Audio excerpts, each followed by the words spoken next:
ABP news आपको रखे आगे। बंगाल में और यहाँ राजनीतिक पार्टियां हुंकार करने के लिए जो मुद्दों को अपना रही है वो आपकी नजर में होंगे ही। कल आप देखिए स्वामी विवेकानंद की जयंती है, 12 जनवरी वो मौका जिसे बीजेपी अच्छी तरीके से एनकैश करना चाहती है और इसीलिए एक बड़ा सा प्रोग्राम रखा गया है। पद यात्रा कुछ 1.5 किलोमीटर लंबी पद यात्रा जो है वो शुरू होने वाली है, शुरू होगी इनफैक्ट, और यहाँ पर वो काफिला रुकने वाला है। इस बीच बार बार टीएमसी की तरफ से ये कहा जा रहा है कि देखिए भाई, ये हमारे महापुरुषों का अपमान कर रहे हैं, चाहे वो स्वामी विवेकानंद हो, चाहे वो बिरसा मुंडा हो, चाहे वो रविंद्रनाथ ठाकुर हो। आज इसी मसले पर बातचीत करने के लिए हमारे साथ खास मेहमान जुड़े हुए हैं, जरा उनसे तारुफ करवा देते हैं। हमारे साथ बीजेपी के सांसद अर्जुन सिंह साहब जुड़े हुए हैं, बहुत बहुत स्वागत है अर्जुन जी आपका। अर्जुन जी के साथ साथ हमारे साथ कमर जमा साहब जुड़े हुए हैं। कमर जमा चौधरी जो हैं वो यहाँ पश्चिम बंगाल कांग्रेस के प्रवक्ता हैं। तौसीफ खान साहब राजनीतिक विश्लेषक के तौर पर हमारे साथ जुड़े हैं और टीएमसी का समर्थक यहाँ पर करेंगे। बहुत बहुत स्वागत है आप सभी का। सबसे पहला सवाल जो है अर्जुन जी मैं आप ही से करना चाहूंगी, कल एक बहुत बड़ी पदयात्रा आपकी तरफ से निकाली जा रही है, लेकिन बीजेपी के झंडे और बैनर नहीं होने वाले हैं, क्या संदेश देने की कोशिश है? नहीं, स्वामी विवेकानंद जी का जन्मदिन है और इस जन्मदिन को हम लोग पॉलिटिकलाइज नहीं करना चाहते हैं।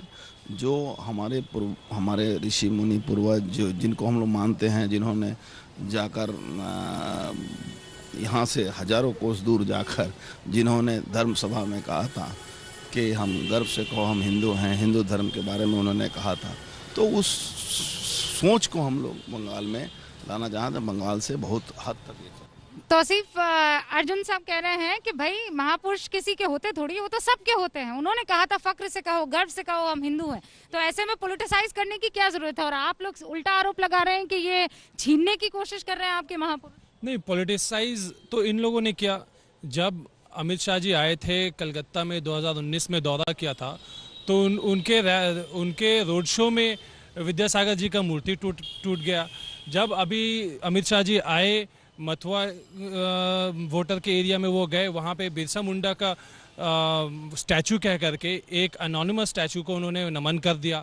तो उन्हें तो जानकारी है नहीं। बीजेपी के नेता हैं जो कहते हैं रविंद्रनाथ टैगोर का जन गण मन को बदल दो, बीजेपी के नेता है जो कहते हैं ऐसी बातें, तो ये तो प्रॉब्लम तो होगा, सवाल तो उठेगा। ये बंगाल की जो तृणमूल कांग्रेस है हताशा से भूख रही है और रविंद्रनाथ टैगोर की जमीन दखल करने वाली पार्टी अभी रविंद्रनाथ टैगोर का फोटो लेकर ममता बनर्जी घूम रही है, क्योंकि वो समझ गई है कि बंगाल की जनता आज ममता बनर्जी के साथ नहीं है। उनके जो यूनिवर्सिटी थी उसके सामने में एक बंग यूनिवर्सिटी उन्होंने कायम किया, क्योंकि वहाँ का कल्चर उनको पसंद नहीं है। तो ममता बनर्जी का फोकस रहता है हर चीज़ को चुनावी हिसाब से देखती है। हमारी पार्टी राष्ट्रीय पार्टी है, हम सिर्फ चुनाव जीतना हमारा काम नहीं है। हमारा काम है राष्ट्रवाद को स्थापित करना और राष्ट्रवाद को लेकर राष्ट्रवाद के लिए तमाम हमारे जो ऋषि मुनि है, चाहे जो भी हो, हम सब उनको। बड़ा मुद्दा राष्ट्रवाद है कमर साहब, राष्ट्रवाद एक बड़ा मुद्दा है, इसमें जीत हो पाएगी? नकली राष्ट्रवाद और असली राष्ट्रवाद में पहचान कीजिए। बंगाल का भूमि में जब आप आए हैं रूबिका जी, मैं ये एक इतिहास का एक पन्ना पलटकर आपको बताना चाहता हूँ। 1947 साल में जब शरद चंद्र बोस और सुहार्दी साहब ने बंगाल का पार्टीशन को विरोध किया था, तो इन्हीं का जो फाउंडर है श्यामा प्रसाद मुखर्जी और मुस्लिम लीग मिलकर गए थे लॉर्ड माउंटबेटन के कि बंगाल का पार्टीशन किसी भी हाल में होना ही चाहिए। लेकिन शरद चंद्र बोस और बंगाल के अवाम ये चाहती थी किसी कीमत पे बंगाल का पार्टीशन ना हो। तो अब असली राष्ट्रवाद कौन है ये आपका दर्शकों को मैं छोड़ रहा हूँ, आप फैसला कीजिए। असली और नकली में कौन है? देखिए, आज़ादी के बाद आज़ादी जब हुई हमारी, तो जो डिवीज़न हुआ हिंदुस्तान पाकिस्तान को एक धर्म के ऊपर हुआ था, धार्मिक धर्म के नाम पर ही हुआ था कि मुसलमान पाकिस्तान जाएंगे। जिन्ना का पहला ये था, डिमांड था कि जिन्ना साहब कहते कि हम मुसलमानों के लिए पाकिस्तान बने, लेकिन इस्लामिक सोच ने एक बहुत बड़ा ट्रम्प कार्ड खेला कि उस समय हिंदुस्तान में बहुत सारे मुसलमान रुक गए, ताकि आने वाले दिन में फिर हिंदुस्तान को टुकड़े करके एक इस्लामिक कंट्री बनाना, जो कि कश्मीर में उसका प्रयोग हुआ था। आप ये कह रहे हैं कि यहाँ जितने भी मुसलमान रुके हैं वो टुकड़े कर देंगे हिंदुस्तान? नहीं, टुकड़े नहीं। इस्लामी कंट्री का यही इतिहास है कि जितने जहाँ भी उनके कम है और धीरे धीरे जब संख्या बढ़ती है, जैसे वो 50% हो जाते हैं, उस देश को इस्लामिक घोषणा हो जाती है, वहाँ सेकुलरिज्म की बात खत्म हो जाती है। ये इनका वहम है। आज गल्फ कंट्रीज में जितना भी मुसलमान आबादी वाला जो राष्ट्र है, वहाँ पे लगभग 40% हर जगह, यूएई ले लीजिए, ओमान ले लीजिए, और भी बहुत सारे देश है, बहरीन वगैरह, 40% वहाँ पे हिंदू आबादी है। तो क्या वो देश को टुकड़ा कर लिए? आप वहाँ हमारी नेशनलिटी नहीं मिलती है, आप क्या बात करते हैं? यूएई में हमें नेशनलिटी मिलती है। क्यों नहीं है? आपको वहाँ पे रेसिडेंट परमिट का तौर पे आप काम कर रहे हो। चीज होता है, नेशनलिटी अलग चीज होता है, परमिट यहाँ बिजनेस करने के लिए आपको। लेकिन क्या हिंदुस्तान में यूएई वर्सेस इंडिया होगा, हिंदू वर्सेस मुसलमान के बूते यहाँ पर लड़ा जाएगा? नहीं, बिल्कुल नहीं होना चाहिए। हमें महात्मा गांधी जी ने जो सिखाया है, हम उसी रास्ते पे चलेंगे। नथुराम गोडसे के बताए हुए रास्ते पे हम नहीं चलेंगे।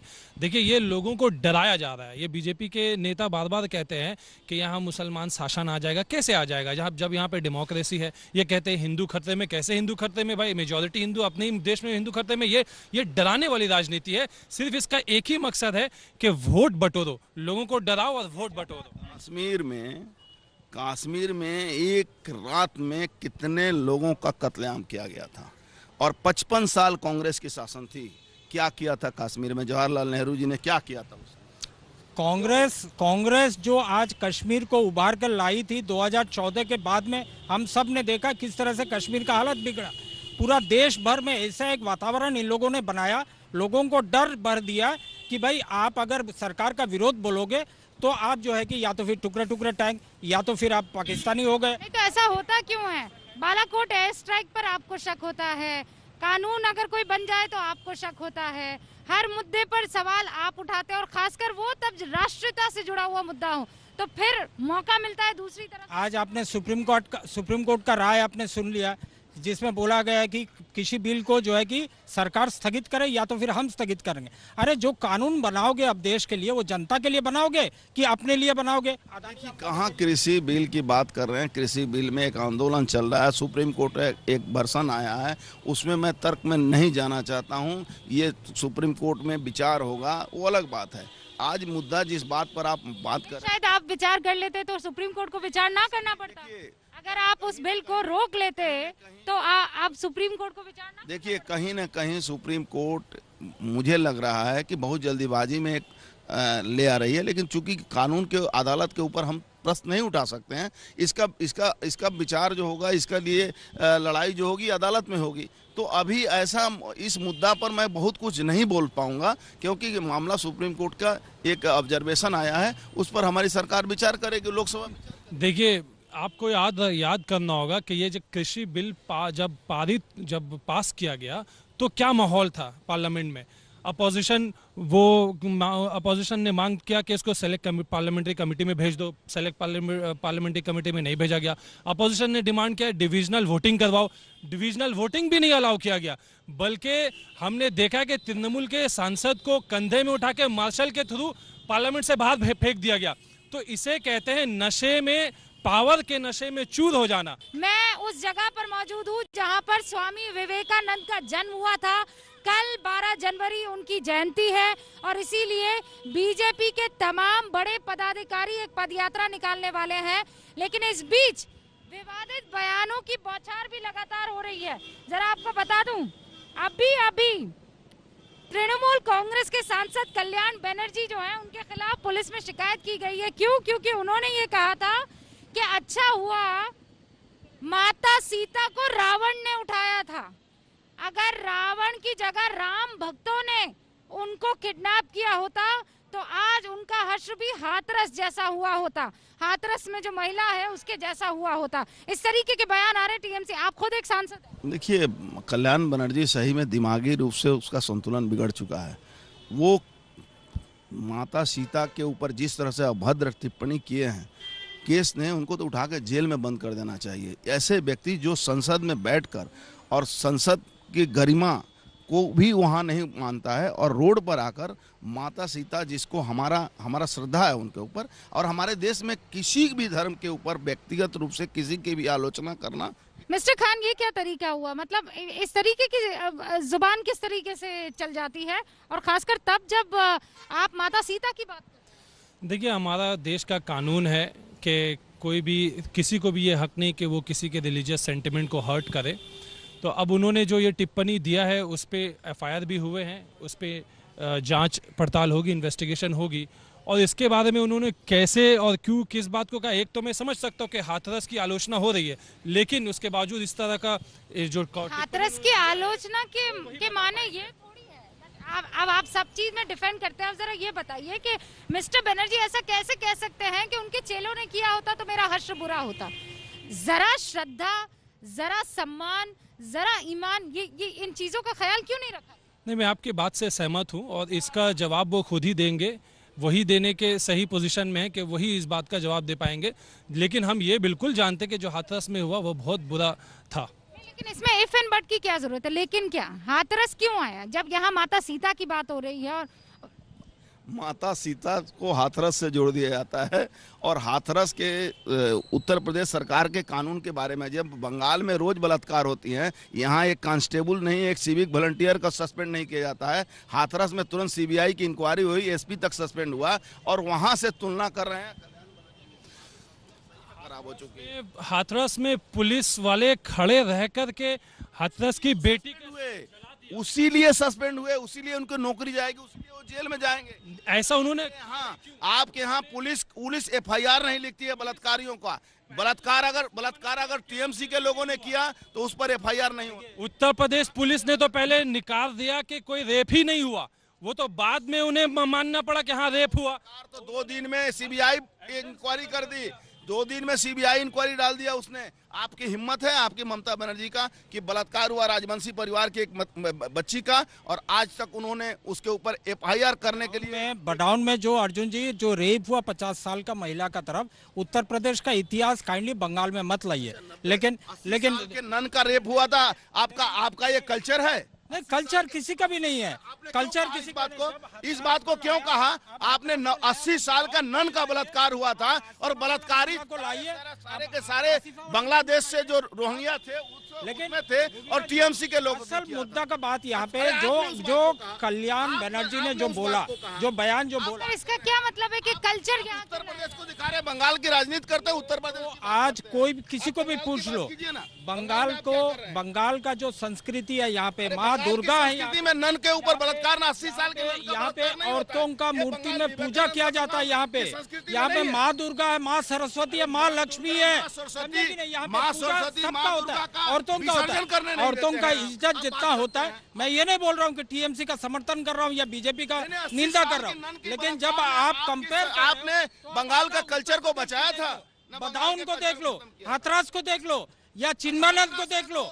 आप जो एग्जाम्पल आप दीजिएगा पूरा, अभी हाल फिलहाल में आप वीडियो सिविक वॉलंटियर पर एक्शन होता है, बताइए कि एक स्कूल का प्रिंसिपल को मारा जा रहा है, वहाँ पे उसने अपना छात्री को जो है, अपना स्टूडेंट को जो है कि अपशब्द बोला या अपशब्द नजरों में देखा है। मसला ये नहीं है कि घटना कहाँ होती है, मसला ये है कि घटना के बाद कितना जल्दी एक्शन होता है, कितना जल्दी उस पर विचार होता है। ये हिंदुस्तान का कानून है। हिंदुस्तान के कानून को जिस तरह से धज्जी उड़ा रहा है बंगाल के अंदर, कि यहाँ कुछ भी कर लें, अगर टीएमसी करते हैं तो आपका 7 खून माफ, कितना भी बड़ा अपराध। तो कुलदीप सेंगर के खिलाफ कितने जल्दी एक्शन लिया गया?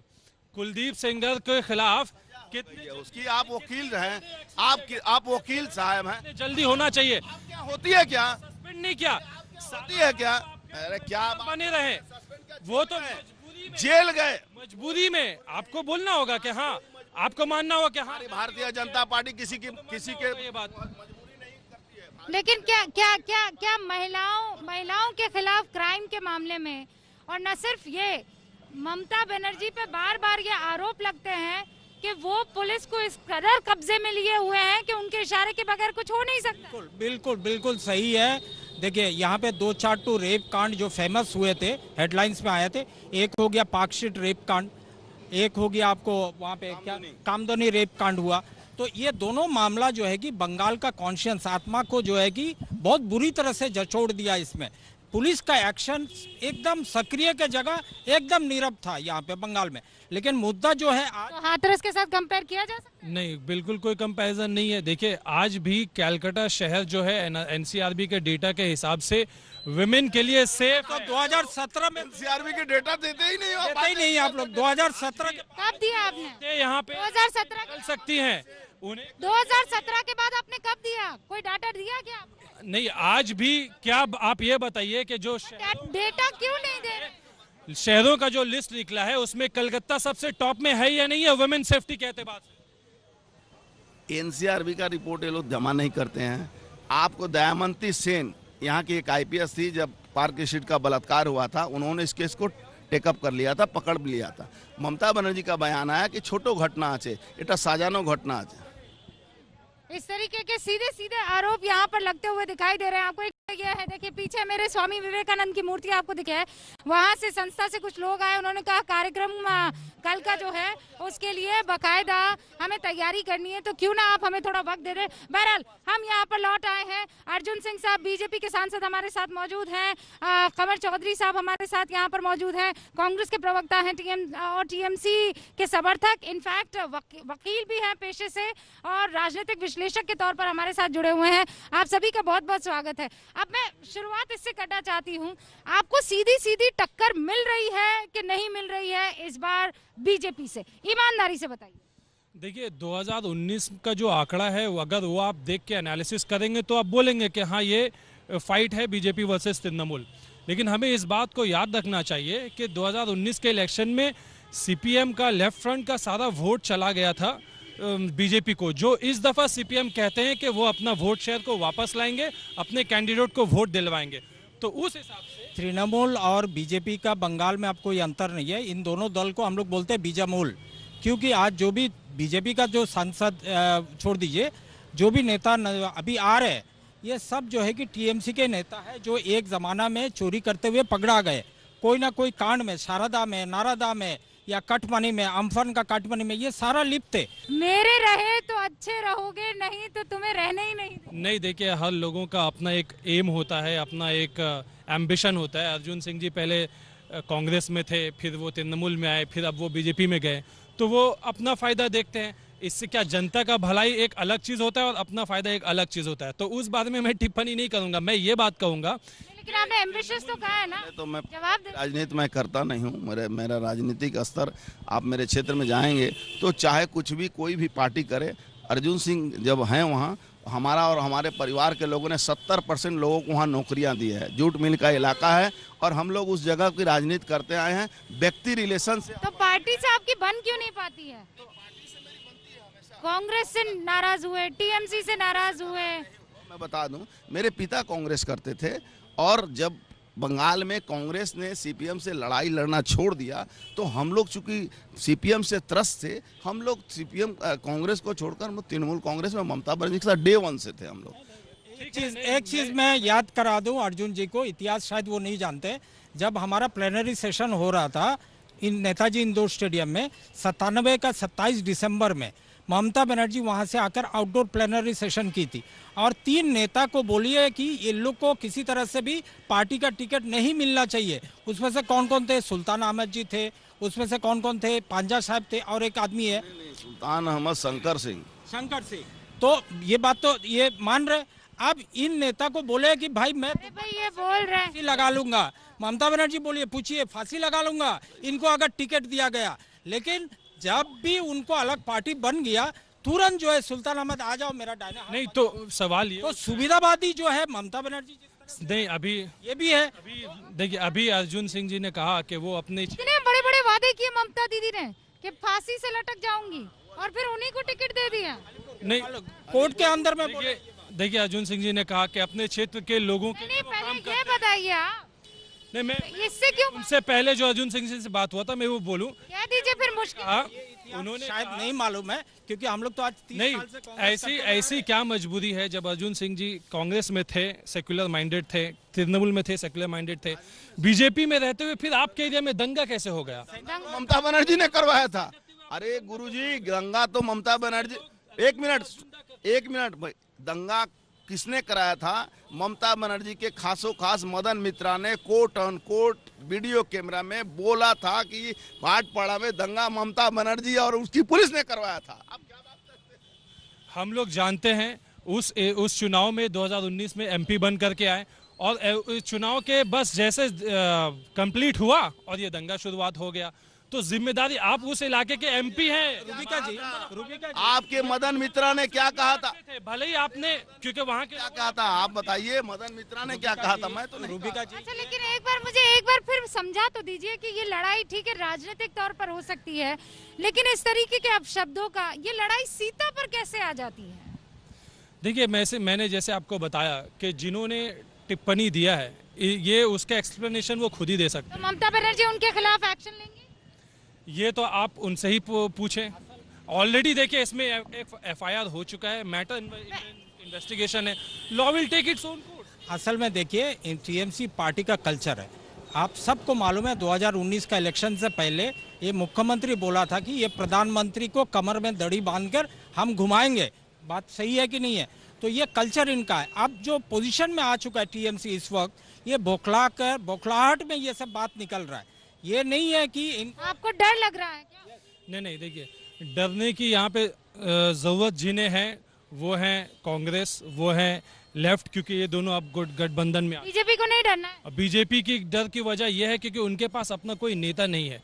आज देखिए ममता बनर्जी का ऑल्टरनेटिव बन रहा हो, नेता का फैक्ट्री आप लोग बिल्कुल सप्लाई मशीन आप लोग दे रहे हो, इसलिए तो बोल रहे हैं। आप कहां से आए थे?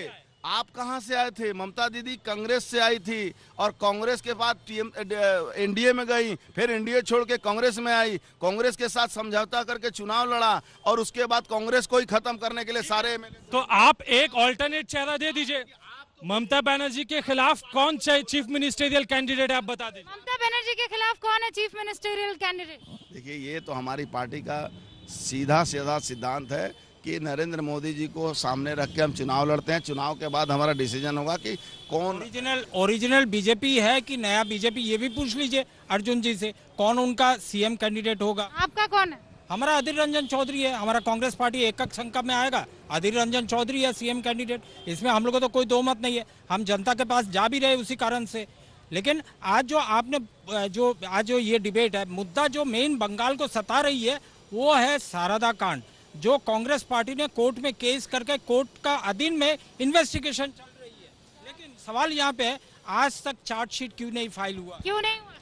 तो ये क्या कर रहे हैं? आज ये इलेक्शन के टाइम में ही ये मुद्दा उठाया जाता है लोगों को बेवकूफ बनाने के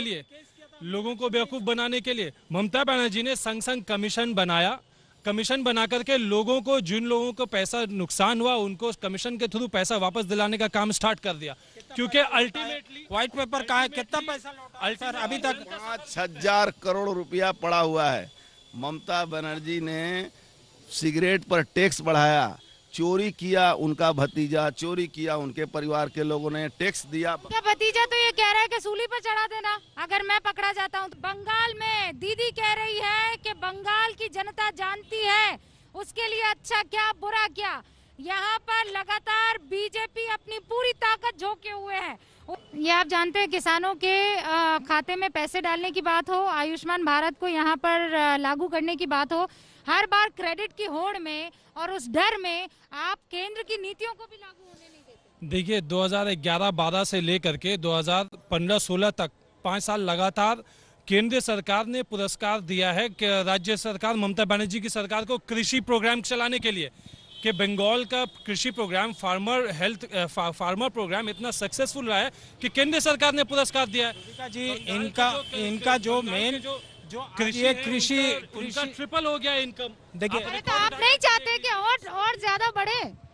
आपको रोकने की क्या जरूरत थी? नहीं, उन्होंने तो बोला है कि देखिए यहाँ पे मेन झगड़ा क्या है कि केंद्र, आपको रोकने की क्या जरूरत थी? क्या 2,000 रुपए किसी और प्रदेश के किसान के खाते में जा रहे हैं, वो पश्चिम बंगाल के किसान के खाते में भी जाए? तो वो ममता बनर्जी ने अलाउ किया है। कहाँ अलाउ किया है? तो सिर्फ आपको पता ही नहीं। डिमांड कैसा है कि वो कह रही है कि नहीं, पैसा हमको दो, हम देंगे। पहले डिमांड ये था कि आप स्टेट मशीनरी के थ्रू पेमेंट कीजिए। अभी ममता बनर्जी ने कहा है कि ठीक है, आप रिसेंटली कहा है कि ठीक है आप हृदय परिवर्तन। क्यों एक कोरोना समय में महिलाओं को 500-500 रुपया दिया गया, महिलाओं को लाइन लगा के बैंक के सामने लोगों ने उठाया, तो उनको डायरेक्ट पैसा जाता है, तो दीदी को क्या तकलीफ है? अगर जो बेनिफिशियरी हैं उनको पैसा जाता है तो इनको क्यों तकलीफ है? इनका मेन मुद्दा है कि इनके अकाउंट में पैसा आएगा, पैसा चला जाएगा भतीजे के अकाउंट में, काम खत्म। चीज मैं उदाहरण दे रहा हूँ, एक चीज और, जब ये लॉकडाउन हुआ, पूरा देशव्यापी लॉकडाउन हुआ, बंगाल का सबसे ज्यादा जो है कि माइग्रेंट लेबर बंगाल से ही हुआ था। उसमें प्रधानमंत्री ने अपना ही पैसा है, पब्लिक का पैसा को 50,000 करोड़ का एक फंड किया था। सेंट्रल गवर्नमेंट स्टेट गवर्नमेंट से मांगती रही कि आप लिस्ट दो। कांग्रेस पार्टी के अध्यक्ष जो है बंगाल के अधीर रंजन चौधरी, उन्होंने 2.5 लाख लोगों का लिस्ट दिया था, लेकिन यही सेंट्रल गवर्नमेंट को ये लिस्ट नहीं भेजा कि लोगों को कुछ उपकार हो जाए मुर्शिदाबाद मालदा का, जहाँ पे सबसे ज्यादा माइग्रेंट लेबर्स है। लॉकडाउन के दौर में ट्रेन में जो लाया जा रहा था, केंद्र सरकार ने छोड़ दिया था। केंद्र सरकार ने कोरोना एक्सप्रेस भी बोल दिया उसको। अपने पॉकेट से ममता बनर्जी ने राज्य सरकार के पैसे खर्च करके ये तो मत कहिए। ममता बनर्जी जी कोरोना एक्सप्रेस कहा, कोरोना समय में जो परिযায়ী श्रमिक थे बंगाल में आना चाहते थे, उनको इन्होंने आइसोलेशन का जगह भी नहीं दिया, यहाँ तक खाना भी नहीं दिया। सादा खर्च आप ना सीबीआई को आने देते हैं, ना मजदूरों को आने देते हैं, ना नेताओं को आने देते हैं। क्या दीदी का ही बंगाल है, किसी और का नहीं? नहीं, देखिए फेडरल स्ट्रक्चर है, जो प्रोटोकॉल है उसको तो फॉलो करना होगा। अगर आपके वहां से सेंट्रल टीम आती है तो उसे स्टेट टीम को इन्फॉर्म करना होगा। ऐसे थोड़ी उठ के चले आए। कायदा कानून है या नहीं, हो सकता आपके लिए ना हो, लेकिन बंगाल में तो कायदा कानून को प्रोटोकॉल बंगाल के लोगों के लिए, भारत के लोगों के लिए बंगाल में कायदा कानून है, लेकिन बांग्लादेश के रोहिंग्या जब आएंगे तो उनके लिए कायदा कानून है। उनका अर्जुन जी, ये फिर से आप गलत बात बोल रहे हैं। आप बांग्लादेश के रोहिंग्या बोल रहे हैं, आप आइडेंटिफाई क्यों नहीं किए? असम में आपका 20 लाख लोग पकड़ाए एनआरसी के बाहर, उनको बाहर क्यों नहीं किए? यही तो आप लोग के प्रॉब्लम है कि आप गलत बात को इतना अच्छे ढंग से बोलते हैं कि आप लोग समझे कि बहुत अच्छा है। तो आसाम में 47 तो उनको बाहर अभी तक नहीं, गलत अर्जुन जी, आपको डाटा ठीक नहीं है। 47% नहीं है, वहाँ पे 30%, 32% है। आपको गलत नहीं, तो जो वक्त की कमी है, वक्त की कमी है। अब ये देखिए, मामला शुरू हुआ था विवेकानंद की जयंती से, सीता माता तक पहुंचा, और देखिए पहुंचते पहुंचते सीए एनआरसी पर आ गया है। लेकिन बात वोट तक जाएगी, वोट किस पार्टी को पड़ता है ये तो बंगाल की जनता ही दिखाएगी। बहुत बहुत शुक्रिया अर्जुन जी हमारे साथ जुड़ने के लिए। कमर साहब आपका भी और तौसीफ आपका भी। कल एक बड़ी कवरेज है, बड़ी कवरेज इस जयंती की भी, पद यात्रा की भी। देखते हैं ये चुनावी लड़ाई कहां तक जाती है। आप देखते रहिए एबीपी न्यूज।